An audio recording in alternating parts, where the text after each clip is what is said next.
Hey, Mark here, and I have a fun giveaway for you today. I have 5 digital copies of Next Goal Wins, the Taika Waititi movie starring Michael Fassbender, and I'd love for you to have a chance to win a copy. So yeah, if you'd like a copy of Next Goal Wins, just shoot me a message and be like, hey Mark, I would like to enter for a chance to win a digital copy of a Taika Waititi movie. There's a lot worse things in life. It's a fun flick. So yeah, Michael Fassbender stars in this hilarious and heartwarming feel-good underdog comedy based on a true story by Academy Award-winning filmmaker Taika Waititi. Score big by adding Next Goal Wins to your movie collection today. Buy it now on digital and own it on Blu-ray February 27th. Yeah, just give me a shout and enjoy the episode.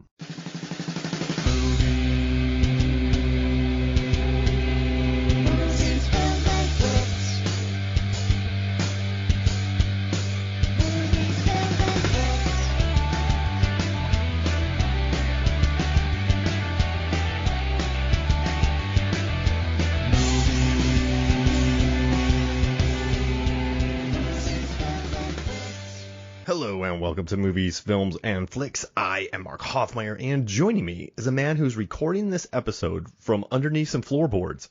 It's John Levingood. Oh man, with my dimensions, not that all the listeners know this, but with my dimensions, I would not do well under floorboards. Well, it's a good thing that you're partially melted. I mean, yeah, but if you melt me, there's a lot more melty goop than you would get when you melt Frank. Have you ever dropped a gallon of water and you're like, where? This is a lot. This is a huge spill. Or no, John, have you ever dropped just a glass of water? And just, it feels like it goes everywhere. Yeah, absolutely. Now imagine you goo. That'd be a lot. I mean, there's a lot of me. So, and there's like, I'm not going to say twice as much, but there is way more me than there is Frank. I'd need more. I would need to replace my floorboards, probably bleed. Oh man. John, you're never coming to my house and looking at a puzzle box, okay? Right. I mean, Frank's like $170. I literally have 100 pounds on him after I've had the flu. What about when he's soaking wet? Pounds. Right. This is it. I'm still. Well, I mean, he's out there. So I'm under some floorboards and I'm goop. Yeah, but I mean, listen, the Cenobites, they put your mouth and face back in order so you can still talk, and they actually set up the entire setup for you, and I'm currently looking at Chatterer just chattering at me, and he's surprisingly insightful, John.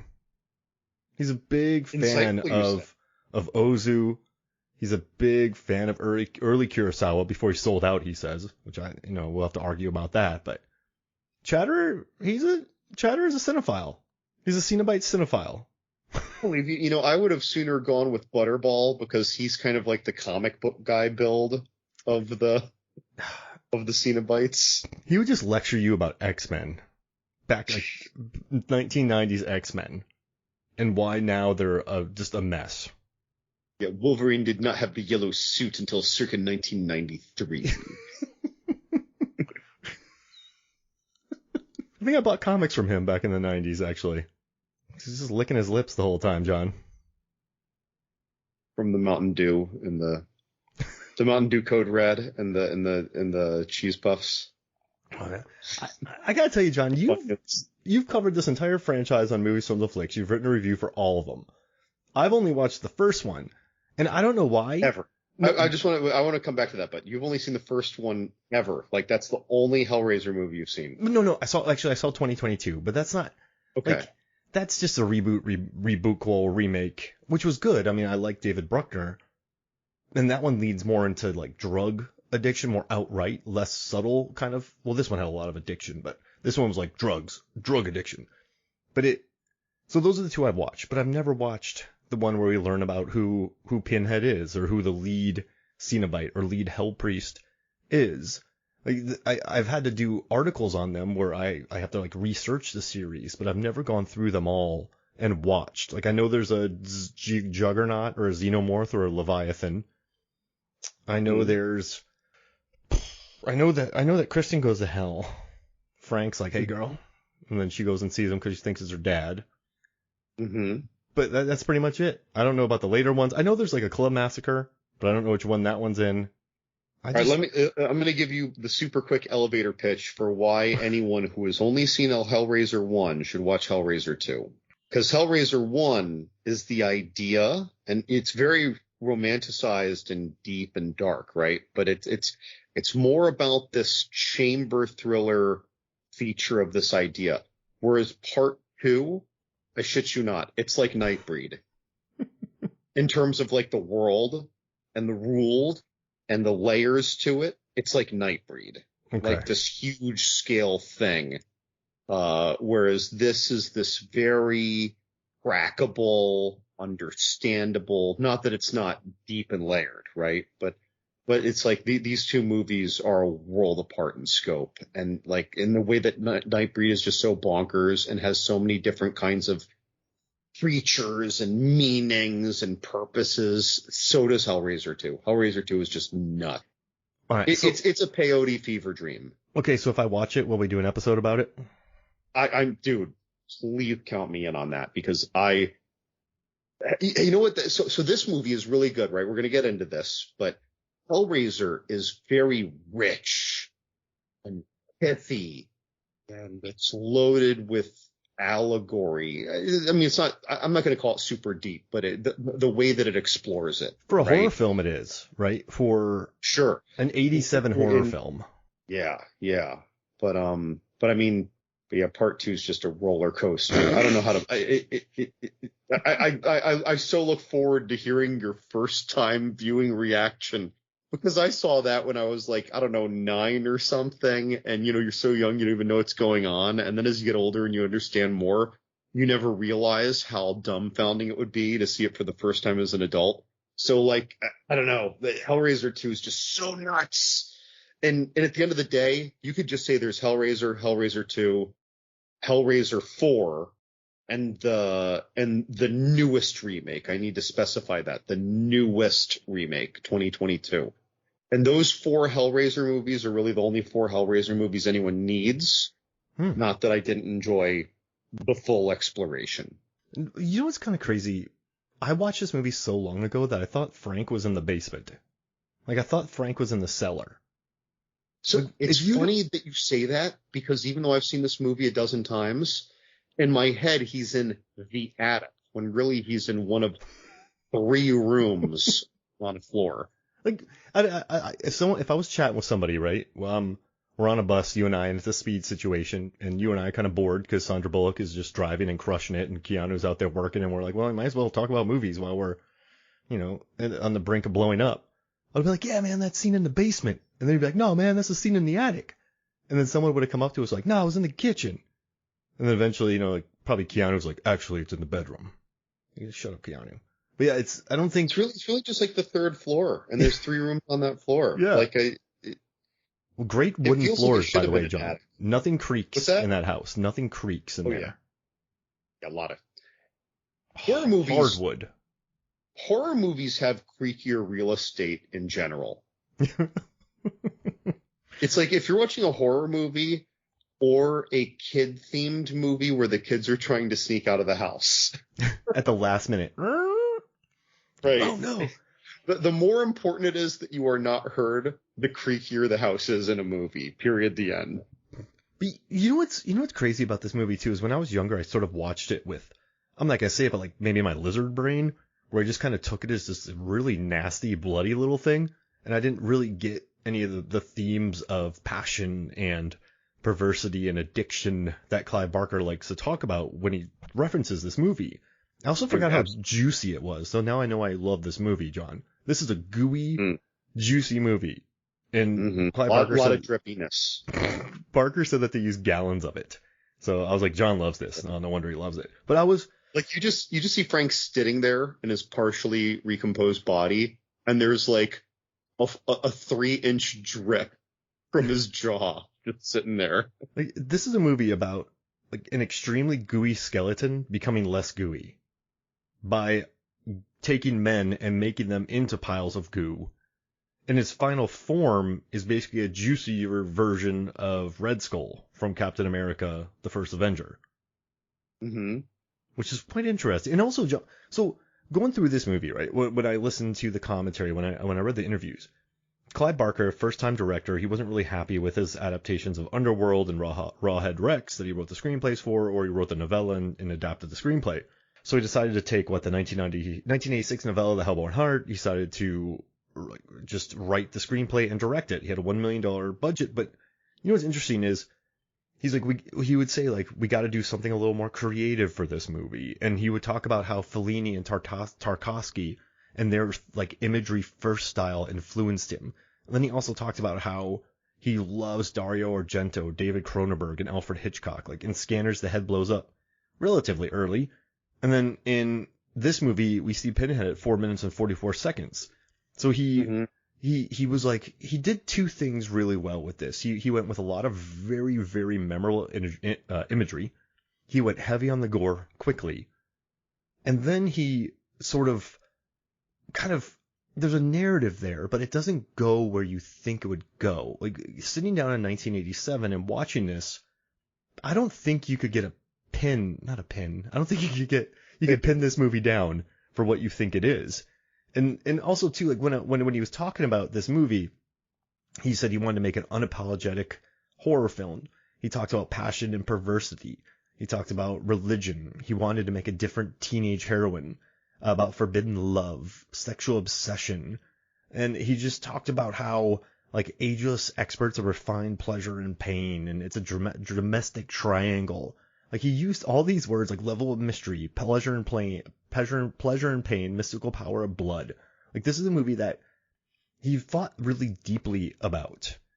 And I think he offers enough there. I mean, so the actor Clare Higgins, right, who plays Julia, she's a 6-time Olivier Award nominee for her stage work, and she's been nominated for a Tony. She's incredibly well renowned. And Larry Robinson was the villain in the Dirty Harry movie. So he got this like really good cast. He cast, first time actress Ashely Laurence, but he made a very elegant but very gooey horror film that could appease people looking for something more, and then he could appease people who are looking for violence. And it was a very shrewd move by a first time director. Yeah, it's like you said, if you just come in with your lizard brain, you'll be totally pleased. If you came in with your lizard brain and watched It Follows, I think you'd be asking yourself, well, why the hell is that happening? Yeah. Like you just can't get away with that. This manages to please on a lot of levels, regardless of the awareness, I guess, of the viewer.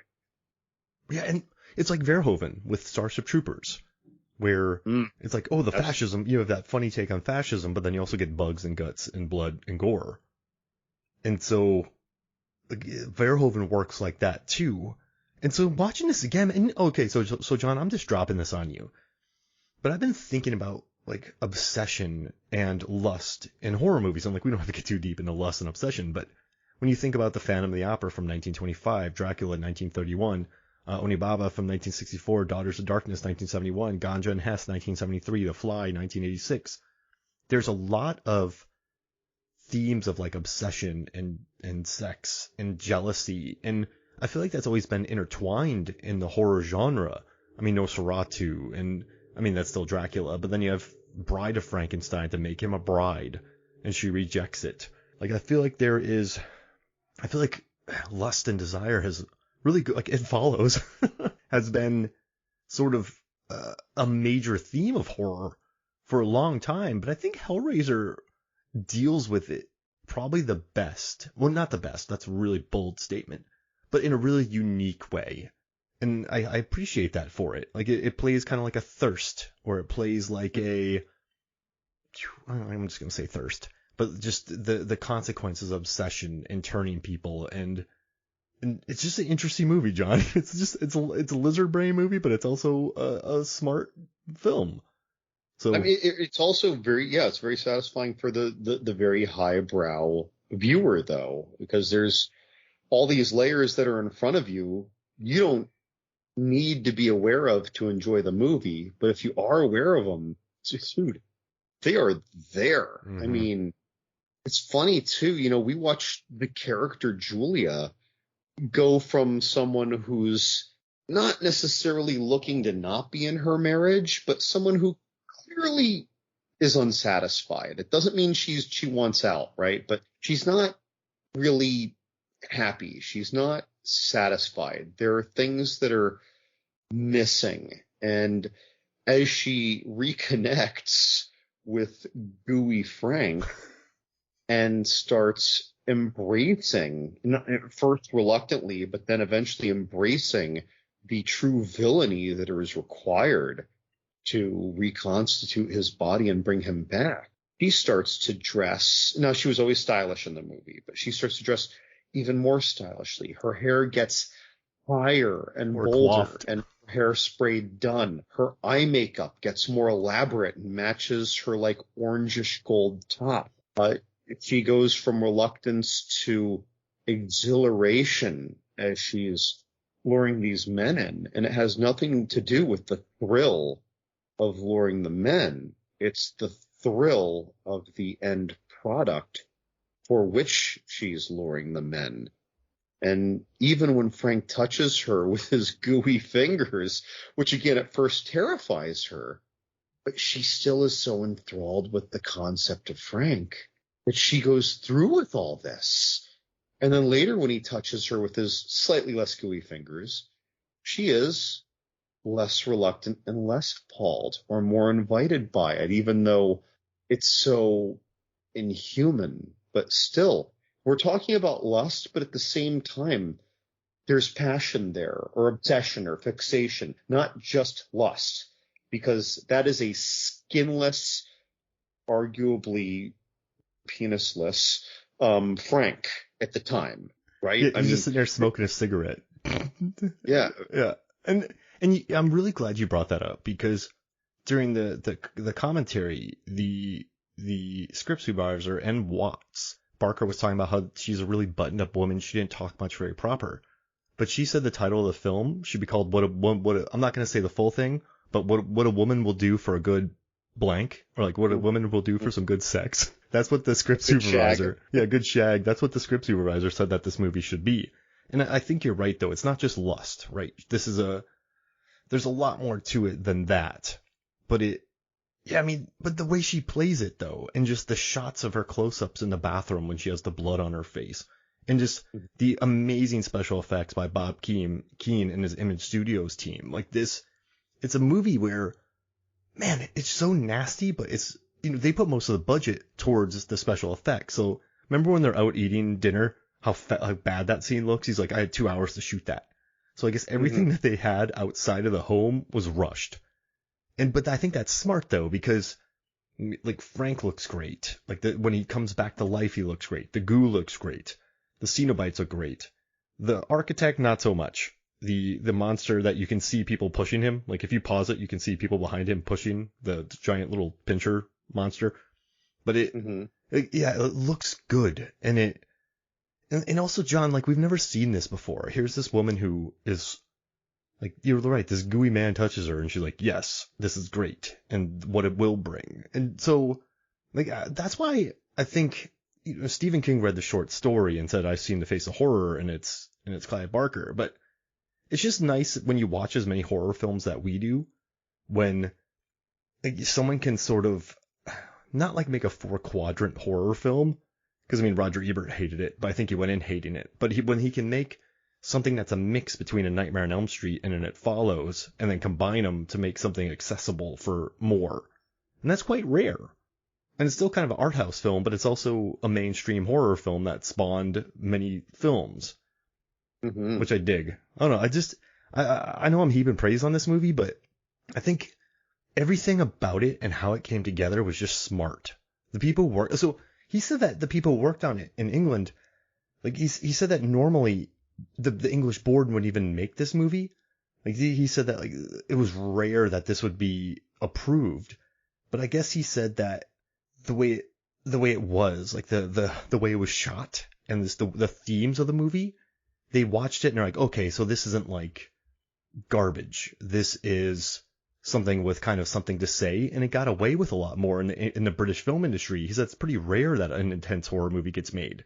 And because of that, like he got Robert Vigin, the guy who like pulled focus on Raiders of the Lost Ark, Rollerball. He was the cinematographer on Event Horizon. Like Bob Keane, like the guy who had done some incredible work for Aliens, So he got this incredible crew because everyone's like, oh, we can make a horror movie and we can make a gnarly one. So they all work for cheap to help him achieve his vision. And I think it works. I think he achieved his vision. I don't know what you think, but yeah, I mean, we're talking about it, but I think it's pretty cool. Well, I don't truly obviously know what his vision was. I just know that I think this is an incredibly impressive movie that holds up very well. Mm-hmm. Well, so his goal was to, like, what he said he wanted to do. He's like, we got to do something a little more creative. And he wanted to make a movie that he describes as no teenagers were harmed during the making of this movie. And then he wanted to hit the audiences hard from the beginning. He wanted to tame them. So in the first 4 minutes, you get the explosion, you get the Cenobites, you get the face being put together. Then you get the Hitchcockian, the Hitchcockian dread, because you know that he's up there. And then when he goes after her the first time, you're like, oh crap, there's going to be a death. And then that doesn't work like that. So you have this movie where there's this, people know, people don't know.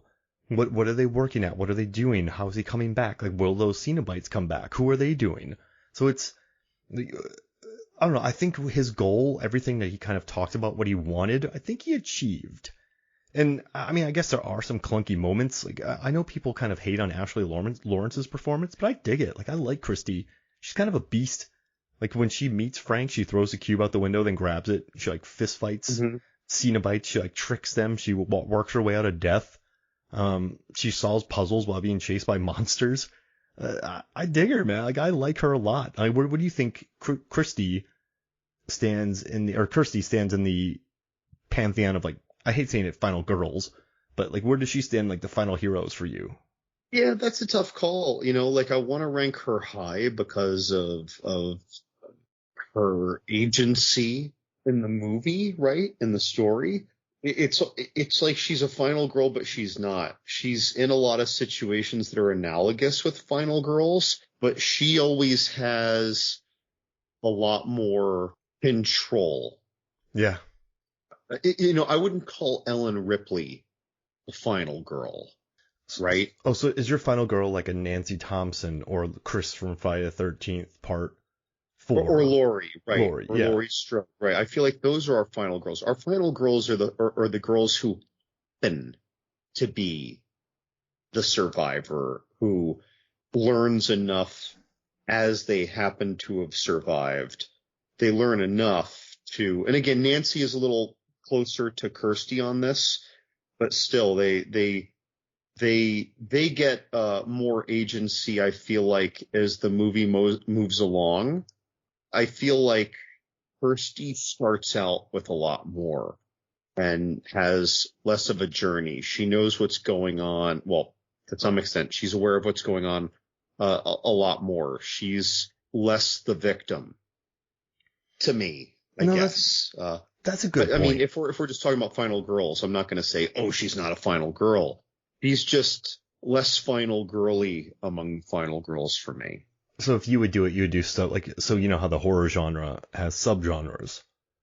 Like, there's a subgenre of final girls. Like, because Arnold Schwarzenegger from Commando or from Predator is a final girl. If we go into that route. No, that's just it. I kind of say that he just happens to survive and learns with each surviving event. Right. Yeah. And so like, I kind of like the idea of subgenres within, like, the final girl thing. I don't know, but like final heroes, but. No, I guess that makes sense, but I like her because the first thing she does is take the box and throw it out the window, and then she picks it up, and then she's in the hospital, and she opens up the cube, but she escapes it, and then she talks the Cenobites out of taking her, and then at the end, her boyfriend gets punched in the face and knocked out, and she's growling at this creature, grabbing for the box while solving it. Like, yeah, she's kind of a beast. I dig it. And then the puzzle master comes up and takes it and burns away, and she's like, what just happened? So it's, I don't know, she's very refreshing for me, at least, because when she first moves in, it's like, oh no, I got my own place, it's cool. Then she meets a dude and she's like, oh yeah, hey, let's go hang out. Like, it's a very odd, like, and so he actually said that, Clive Barker said that he wanted to make a movie where, what did he say? He didn't want to make the women passive entities. And I think he succeeded in not making any of them passive entities. Well, none of our victims, our male fop victims are, I guess, the sex role reversal Yeah. of exactly who we would expect to be our victims. But of our main cast, none of them are main cast though, right? Mm-hmm. Of our main cast, we don't have people who are doing the things that should earn them a death in a horror movie. And as a result, very few of them earn that death. When Julia dies, it's an accident. Yeah. When Larry dies, it's a major plot turn, right? It's not just a death. That's like the great coup that was always going to happen that they never actively discussed. And yeah, I don't know. It's so not the cast of players you would not even typically, just generally have in a horror movie, right? Yeah, because when would a horror movie switch over to the lead character being Julie, a kind of unsatisfied stepmom? And then as she takes men back and feeds them to Frank, Larry is a total backseater. In the beginning, he has a decent role, but then he takes a back seat, and then he's stabbed, and then he becomes Frank, then he gets more of a role. But yeah, and then you get the emergence of Kristen. Like, is it why in IMDb is it Kirsty? I have several notes, Kirsty. John. Is it Kirsty? Yeah, it's Kirsty. Oh gosh, I have Kristen written down. Okay, I'm not going crazy. So yeah, on IMDb, I know Kirsten... way more Kristens than I know Kirsties, though. I think that's why. Oh, you know it's why? Kristen's from Nose 3. So then, yeah, right? Kristen, played by... Yeah, Kristen Wilcox. I mixed them up because I've been watching those movies back. I've been in 1987 Horrorland. But okay, yeah, so like Kirsty just sort of then she becomes the... Like, at first you think she's going to be the fodder, but then she's not. So yeah, I mean, but it still gives you what you want, though. It still gives you the blood and guts. It still gives you the special effects. But then it takes you to places you don't really know. So then once again, it works for all the crowds. Which, once again, good job, Clive Barker. It's good stuff. I like it. This movie's solid gold, man. Yeah. In a way, I'm almost glad he didn't get $5 million, because maybe he wouldn't have been as clever. Maybe he wouldn't have been as, well, I don't know if patient's the word, but tactful.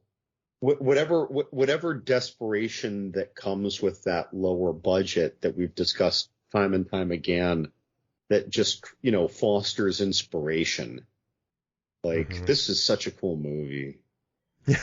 There are a couple things in this movie, by the way, that I suspect had major influences on some things that I don't think people would readily think of. So when we see the first victim of Julia and Frank, his mouth is huge, crooked, black-jawed, ghost-faced, and I immediately thought of The Ring, the first victim in the closet. Yeah. And that's something that became like, a visual effects gag trope. That black-jawed, we saw it in Dead Silence. We saw it in lots of movies when people died some horrific way. They'd have this weird, over cartoonish, slack jaw, crooked mouth, maybe with some crazy eyes. I don't know this, but I feel like this might have been the first movie to do something like that without even making spectacle of it. And the other thing is the chains, Mark. You know what I think of when I think of the chains? I think of Spawn. Oh, yeah. Oh. And Spawn is not so unlike a Cenobite when you take the analogous factors that make that Todd McFarlane comic character. He goes to hell, strikes a deal, gets to come back and punish people, whatever. It's obviously not the same, but I don't know. I feel like Spawn is a very Cenobite inspired, more Pinhead inspired character. And like Guillermo del Toro is wildly influenced by Clive Barker in his works, in his literature. I mean, I think Guillermo del Toro has made some very elegant horror films, and Clive Barker said he wanted this movie to be elegant. Remember Nightbreed? How the monsters are the heroes? epic. Yeah, and that's very Guillermo del Toro. Like, I mean, he had that idea lodged in his brain long before Nightbreed came out. But yeah, he's a guy who loves monsters. And I think so does Clive Barker. You know what's interesting about these monsters, though, is quote unquote monsters. I mean, they're whatever, hell priests, but they make sense. They make logical sense in a narrative, because when you're Frank Cotton and you've been around the world and you have done all the drugs, you seeked everything to seek, you've had affairs with your brother's wife, you've lived, you've done every drug, you've seen everything, you've gotten there. Like, I feel like once you get to that point, I'm speaking for this, but like when it comes to addiction and satisfaction, like you're gonna, like once you get to this point, if someone's like, hey man, I got this box and it'll introduce you to these people, and man, will they give you a time. It's, in many ways, it's like drugs. It's like a lot of different things that you could think about. But yeah, I mean, when the Cenobites come, like, they're not coming after him. They were summoned. You summon them. You find it. You open it up. You take it. They show up. They're like, okay, come with us. It's going to hurt. Or we're just going to blow you up. But they make sense when it comes to sort of where addiction can take you, or where the quest for the next thrill will come from. So it's not just a bozo opening up a box. It's not Ash Williams. Well, hey, there's a speaker, I'm going to play it. Even though I love Ash Williams, but it's a logical thing where someone has to open it to call them. So you're sort of, I mean, it's not a great move, but people, I think, would do it. And that's why I think these monsters work as well. Yeah, and and despite the circumstances of their summoning, they never, there are sinister aspects to them, but when I really look at the full dossier of their behavior, I wouldn't call them evil, much as I wouldn't necessarily the creatures of Nightbreed.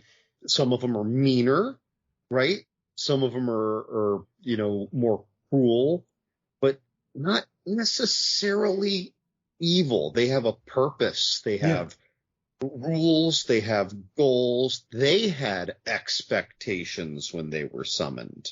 And when Frank summoned them, Frank was on board. When Skinless Frank is telling us the story, even he uses the phrase, pain and pleasure indivisible. Yep. And he smiles at the end when his face is being ripped apart. Mm-hmm. He has that look on his face where there's so listen, like when I say the word villains, I guess that's not correct because they show up. The one thing I don't like, and I want to see what you think about this, is like what Kirsty makes a deal with them. Like, hey, I will give you a soul for my soul. And they make the deal, but then they go after her at the end. Which, I mean, I guess they're hell beings. And I don't like that.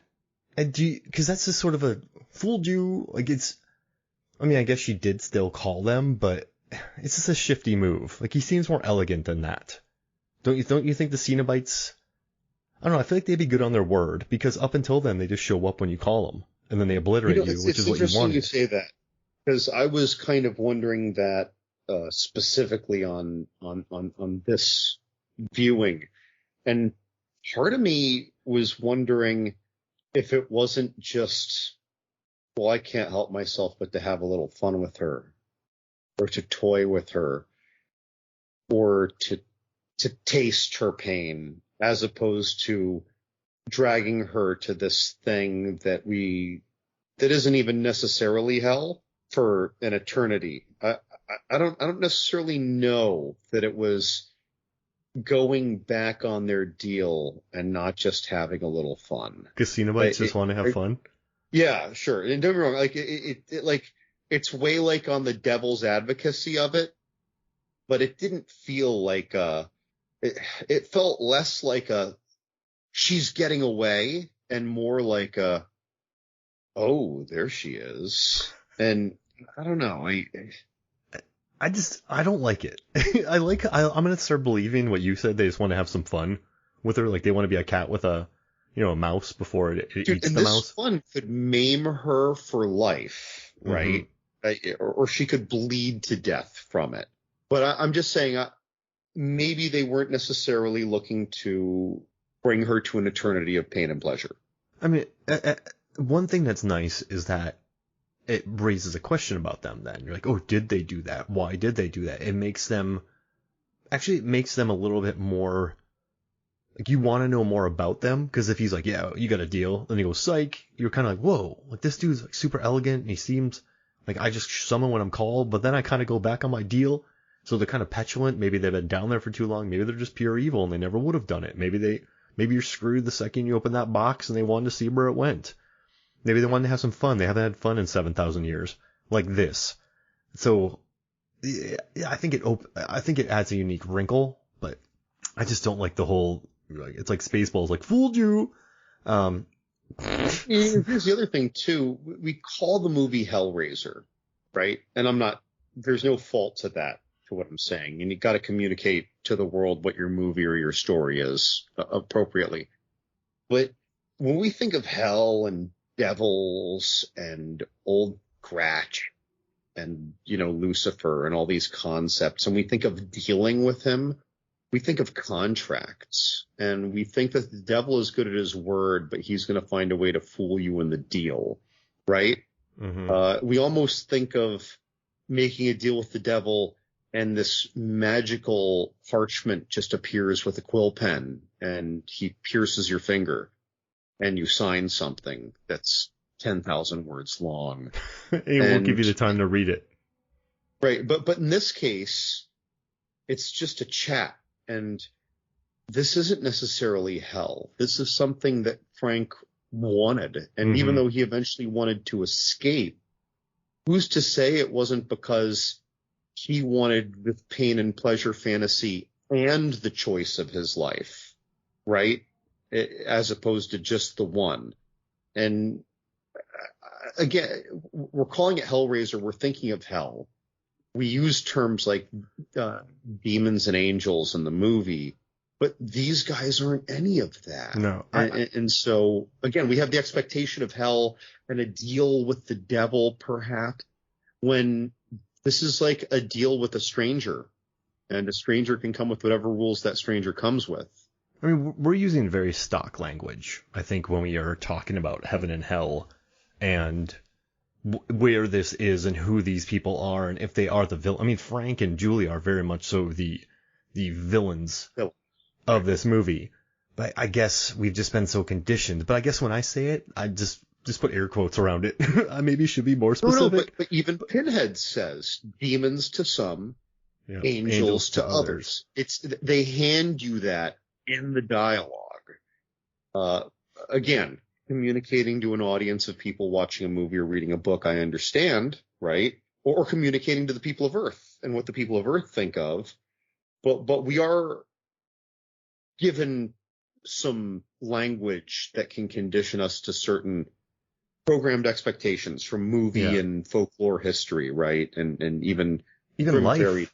Even life. Like, look at people that are villainized or loved by other factions in this world. Like, I think Clive Barker's working on several levels here when he says that, like, angels to some, demons to others. Like, he's mixing in more, I think, than just a guy with very symmetrical nails in his head. Mm-hmm. He does love that coordinated look. But yeah, so once again, I think that works on a lot of levels where, like, so I don't look at Pinhead as the villain, but when he does go back on the deal, you're like, well, I guess he's just kind of a shithead too. Like, and you know what? Extra dimensional hell priests can be punks, I guess, and they can chase their prey around. But I guess that's the one wrinkle. And then aside from the look, I would say, but most of the time they're just called. It's like a pager. It's like a perverse pager. No, pain and pleasure pager. There it is, the PPP. What do you think, John? Would you have one of those? Maybe Pinhead's mindset of the deal was, I'm letting you go now. Yeah. In exchange for you bringing him to me. No, that's a good point. I mean, they didn't really sort it out. Yeah, of course, when you first see this movie, you don't know anything about these things, and you could be like, gosh, is Pinhead, like, actually a demon? Is he, like, thousands of years old? Of course, later we learned that he was a dude from, like, Vietnam, right? So he hasn't been Pinhead really so super long. He's Yeah. been Pinhead for like 15 years when he meets Kirsty. He hasn't been doing this for a super long career. But at the time of the movie, we don't know that. He could be some ancient cosmic being. He could be like a Zazel in Fallen. And Ooh. if that were the case, I would find that he would view a deal with a human as not much more valuable and having no much more gravity than making a deal with a cockroach. Yeah, no, yeah, I mean, a very industrious cockroach, like the Wall-E cockroach. Like, I feel like that's the way they look at her. I think they kind of like her, John, when she makes that deal. I think they're And amused. yeah, Sure. I mean, listen, when you live that life, and if you could be a billion-year-old cosmic force of nature and be and this random woman makes you laugh with like her quick-witted dealings, that's definitely a bonus, I would say. They definitely got a kick out of her, which makes me happy. I feel like when you've seen everything that they've seen, we've seen such great sights. I think they kind of like her, but yeah, she's like the Wall-E cockroach of cockroaches. But again, when you see part 2, the veil on the great and powerful Oz is pulled, and you realize they are not so cosmic at all. So what are and they? In fact, So again, Pinhead was a general in Vietnam who found the box. So really, aged up, Pinhead is like 85 years old in this movie. Like that's it. And then Chatterbox and Butterball were both teenagers when they died. Whenever they died, and they looked stylishly like they died in the 80s. So they didn't seem like they were dead very long. So really, like part 2 though totally breaks trend and goes into kind of like bonkers land fever dream. It's I'm not saying that it doesn't stay true to the source material, but it swings for the fences on extremes. Got it. But once you've seen part 2, you realize that these aren't cosmic beings, that they don't have the wisdom of generations, and that really they might have only tortured a few people ever. Oh God, really? Yeah. So again, that's the thing. They come off so differently in this first movie, and in the course of the second movie, more towards the end, you learn more about them. And does that hurt or help him though? I know he has books about. So he has books about quote. His name's not even Pinhead. Like Clive Barker thinks that's a very unelegant name. But once again, I'm just going to call him Pinhead. Yeah. But does that help or hurt the character? Because in this one, you get you learn everything you need to know about him. Like they pick you up. You either love them or you hate them. They're going to take you with them, and it's going to be terrible or great. And then they disappear. And then there's a keeper of it who gives it to somebody else. And then that keeper goes and gets it. And then, so why is he following Kirsty then? So like, remember he sees her 3 times in the movie, the keeper of the box. So when, like, there's one time when he's eating the maggots. There's another time when she walks by him. Why does she keep seeing the Keymaster? I'm just going to call him the Keymaster. Sure. And hope it's Rick Moranis. Well, why does he keep popping up to her? Yeah, that's a good question, especially since she first sees him before she's properly interacted with Frank or the box, right? Mm-hmm. It would make more sense to me if she didn't interact with this character until after that. That character almost comes off like a devil-like overseer just watching how things are going down. But again, why would it be paying so much attention to her? But maybe it's really in a whole lot of places at once, but they're showing it to us. They want us to see it. You know, the movie, right? So yeah, I don't really know how to react to that. That's one of those things where I wave my hands and just call it a filmmaking device. And you know, it's funny. Clive Barker said he added him in there and never explained it just because he wanted that mystery. So that's maybe like the loosest thread he has in this movie, where he just went, I just want some mystery. Like, who is that guy? But sometimes I wonder if those are good questions or bad questions to ask, because I think there are good questions you can ask with movies, but I also think there's questions where you're just going, why? Why? Like, it's fine to know why that guy pops up, and it's fine that there's not a reason. But if the most logical thing is the guy knew exactly what was going to happen, or it knew exactly what was going to happen. But why show himself to her? It's odd. It's the biggest, not like plot thread, or it's not much is explained either about these, but you feel like you understand them. But this guy is just sort of, I don't know, it's odd. I don't know, maybe he... Yeah, that character manifests in the second movie as well, by the way. Oh, really? And so he keeps popping up. And by this point, by this point, the box isn't open. Because when she first met him, right. The box isn't open. But the box is in the house, correct? Because but then when he disappeared, why wasn't the box taken and given to somebody else? Right. And why is it that then at the end of the movie, when Frank is taken away, as opposed to when he was taken away right before the movie starts, the box goes back to Southeast Asia to some vendor who now has it again and is selling it to someone else? Yeah. And how does he cut off his brother's skin so cleanly and put it on himself? Well, it wasn't really cleanly on that hairline. Yeah, that's true. But I mean, that's a pretty good skinning job. Yeah.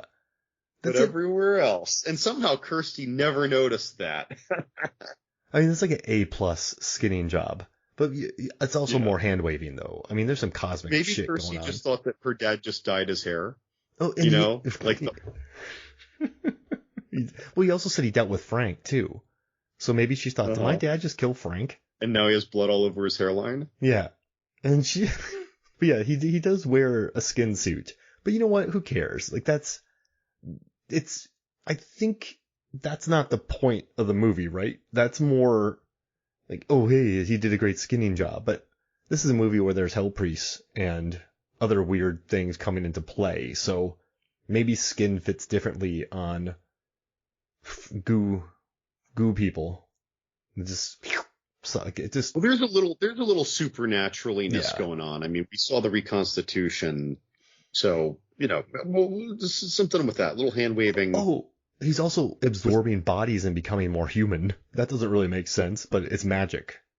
So I'm gonna bring something up that I never ever noticed, and I happened to see it where someone happened to share it in a some social media screen grab with like a text on it. And so I'm watching the movie and I pay attention for it this time. So Frank has brown eyes and Larry has blue eyes. And when Frank puts on Larry's skin, Frank has his blue eyes. I mean, his brown eyes. He doesn't have Larry's blue eyes. Wait, so in the movie, the character Larry has blue eyes. Yes. But Frank has brown eyes. Yes. And when Frank is wearing the Larry skin, his eyes aren't blue, they're still brown. Because Frank's eyes are brown. Jeez Louise. Reconstituted eyes are brown. And so they did that. They put contacts on the actor. And I never noticed that. And of course, the movie makes no effort for her to say, like, when she realizes it's like, oh my God, your eyes, there's nothing like that. There's never anything about it, but they did it in the movie. It's just a nice little detail. Well, respect. That's cool. Right. Nice. I just thought that was so cool. And Frank, I'm sorry, Larry actually has very blue eyes too, not those subtle grayish blue eyes. He had bright blue eyes in this movie. So like once I noticed it, it's like, oh, that is very distinct. That's a good pull. I mean, he loves his monsters. So yeah, I mean, why? And yeah, that's cool. What are any other things you want to tackle on this movie? So I was talking about how I think that this movie influenced other movies. I can't help but to wonder if the very beginning of the movie and end of the movie with this somewhere in Southeast Asia, right? This vendor is selling this box to, in both cases, a white guy, whatever. It feels a lot to me like Raiders of the Lost Ark, or almost if you take the Gremlins shopkeeper and put him in Raiders of the Lost Ark. It made me think of that. I don't know, in a very like happy way. And I don't know that that's actually the influence, but part of me hopes that it is. Do you want to know why he said it there? Yeah. Because his grandfather bought him back a puzzle box from I'm not sure what country he was in, but yeah, he came back from a trip and brought the puzzle box with him. So I'm not sure whereabouts in the gigantic area of Asia, but that's where the puzzle box came from, was a gift that he got when he was younger, Clive Barker. Oh no, but I mean, just sitting there, it feels like when Indiana Jones meets someone. Got it. You know what I mean? And that's what I mean. Like, because I don't think that his dad got him the puzzle box from a very special vendor with whom he set up a meeting at a cafe at a street side. I think he found it in a shop. You know what I mean? Mm-hmm. Like, it made me think of Indiana Jones so much. And I was hoping that was the influence, like a Raiders of the Lost Ark scene, something. And again, then because it almost, and again, it just smacked the tiniest bit of Gremlins for just for the obscurity too. But I don't know. It was that opening and close though, regardless of if it was influenced by anything, I really like. It's world building. And I like building. the cyclical nature of the box that they presented. Mm-hmm. And the set was so tiny, they said they couldn't pan the camera, but it still looks cool. It bookends the movie. It sets up the lore. Like, who is that guy selling it? Who are these people? How do these people learn about it? And that's cool. And so I was looking up other movies that might have been influenced, man. Like, Dark City, I think, has a similar look. You know, in Cabin in the Woods, the outfits, yeah. In like Cabin in the Woods, and during the commentary, Drew Goddard and Joss Whedon explicitly say you have to talk about Pinhead, and so they have the guy with the saws in his head. Like, that's a direct. Like, oh, I actually believe in the credits that's referred to as like Hell Demon. Yeah. And in the commentary, they bring that up. Someone says Cube has it, but I don't know if Cube has a Hellraiser feel. Someone said Star Trek First Contact has a very Hellraiser look. Someone put the Borgs. Yeah, Return of the Living Dead 3. They said that they kind of. Yeah, because of the way that why can't I think of her name? Minka, that actress, modifies her body. Yep, that's exactly what they said. The body modification, and then they said the cell. So like a woman who enters a serial killer's mind, but I guess like they said it has a look and feel of it. So the cell, I'm not going to say that's wrong, but the cell brought it up in a much more independently organic way, in my opinion, where they were kind of like just addressing the subculture of people who do this suspension thing with these like implants, rings in their back. So I don't know. I mean, it's such a hellish nightmare scape that I think it's easy to make for that to be a logical, connection. And our movie Event Horizon. That's a duh. I'm gonna say Event Horizon. Like, I can't play devil's advocate on that and say that they just came up with that. That's beautifully and wonderfully Hellraiser inspired. And he'll even say that. Paul W. Anderson will be like, yes, I love that movie, so I did it. Like, were you going with a Hellraiser thing? It's like, oh yeah, absolutely. Yeah. Like, I'm surprised you asked. He won't even hide it. Like, he'll just be like, yes, I love that movie. We did it. Like, that's what I love about Paul W. Anderson. He's never afraid to admit his things he admires, and I love that about him. Good though, because if he said, oh no, I just came up with that, we'd just be sitting here with our arms crossed, like shaking our head like, bro. And it's like, he'd be like, yeah, I never even saw the movie. It's like, really? You know what I will say is I love a good jaunt, like a Drag Me to Hell. I love a very funny horror comedy, a good time. But I will say the horror movies that linger most in my memory are because of the visuals, like Fire in the Sky, or just Thirst. Their visuals in that just really stuck on my memory. And even though I put them in the basement, the goopy body of Frank has always been there. Whenever Hellraiser popped up, it would just go in my head and I'd be like, ew. So I think Clive Barker did a great job in just making it very visual. And he said once again that he was a student of David Argento and Cronenberg. I mean, Cronenberg movies are known for their moments. So when you think about The Fly, you think about moments. So it's cool, man. Like he's a student of the game. He went out and made his own horror film, and it became very influential. And he was very influenced by other horror. It's a cyclical nature of the horror genre, and I like it. So I'm happy we talked about it, John. This was cool. He's done a lot. He's done so much cool stuff. I mean, we talked about Nightbreed. I'm a huge fan of Lord of Illusions. He just does neat stuff. We're gonna do something. I've been in 1987 movies for a long time, so you and I are gonna do a 1987 horror draft, and it's gonna be very easy, John, because there's so many 1987 horror movies. You're gonna have a blast with this. So I will give you first pick.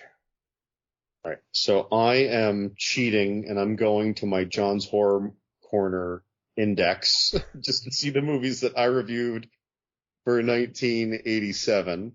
And I'm not gonna do the thing where I'm gonna say that I'm not gonna choose a certain movie, but I'm just not gonna pick it first. So my first pick, gosh, what a year. I'm gonna go with The Gate. How many are we doing? Are we doing 5? Yeah.